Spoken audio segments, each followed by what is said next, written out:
Hi, I'm Jennifer Henry, Director of the Counseling Center at Maryville University, and I'm here to talk today about how to unplug during the holidays this year. In a world where we're inundated with the media and news and multitasking 24/7, it's more important than ever for us to take time to really reset and refocus. So I'm going to give you 5 tips today that hopefully will help you do that. So step 1 is to make a very clear auto reply for your email.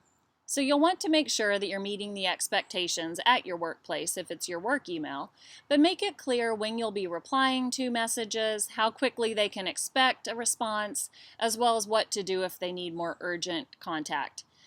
Same with your personal email. Let people know how quickly you'll be responding, as well as that they can call you if they need to talk with you more urgently.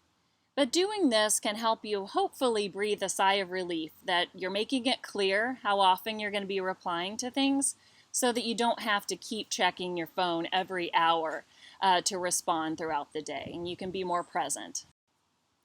Tip 2 is to disable the notifications on your phone. So if you're anything like me, it really bothers me when I see the little red dot come up on the icons on my phone, showing me that I have, so many email messages piling up or so many contacts on social media.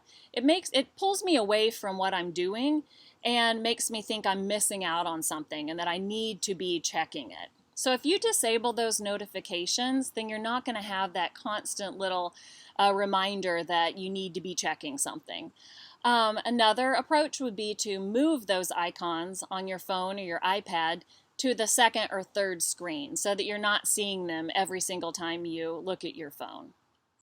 The next tip is to set aside specific times to check your various social media or emails or look at the news.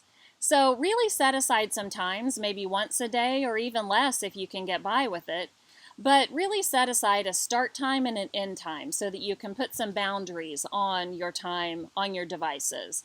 This can really help tremendously in being more present. And if it's difficult for you to do that, go into your phone and look at the screen time limits. And you can set limits on your phone that make it even more difficult for you to access things outside of those times. So that can also help you enforce those limits. Tip number 4 is to get outside, and specifically to get outside and around nature. Be around green space. Numerous research studies have proven so many benefits from being outside and getting some fresh air. Specifically, it improves your mood, it improves your concentration, your focus, your creativity. It also decreases stress and anxiety and depression, and even things such as inflammation and blood pressure.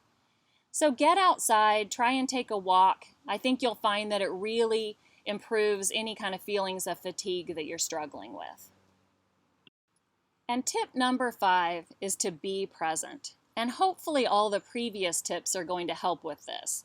It's really difficult in a world where we're all used to multitasking and juggling so many things in our lives. But one thing to remember is that life at its best is usually happening right in front of you, and we don't want to miss it by being involved in our phones or in our minds, worrying about things that aren't happening in the present moment. So one way to try to work on being present is to focus on your breathing. There's not much that's more present than our breath. So if you can take 1 or 2 minutes a day to just focus on your breath, anchor your thoughts to your breath, focusing on how it feels, how it sounds, and just breathe naturally for a couple minutes, again, focusing on the breath, it can make a tremendous difference on your ability to be present. Another approach that I really like is called the 5 senses activity. And that's where you just sit where you are and you identify 5 things that you can see, 4 things that you can touch, 3 things that you can hear, 2 things that you can smell, and 1 thing that you can taste.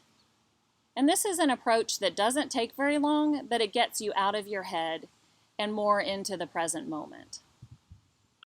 I hope that these tips can be helpful to you, and I wish you all a restful and wonderful holiday season. For additional tips and tools, go to the Counseling Center's virtual relaxation room. It's at www.maryville.edu/relax.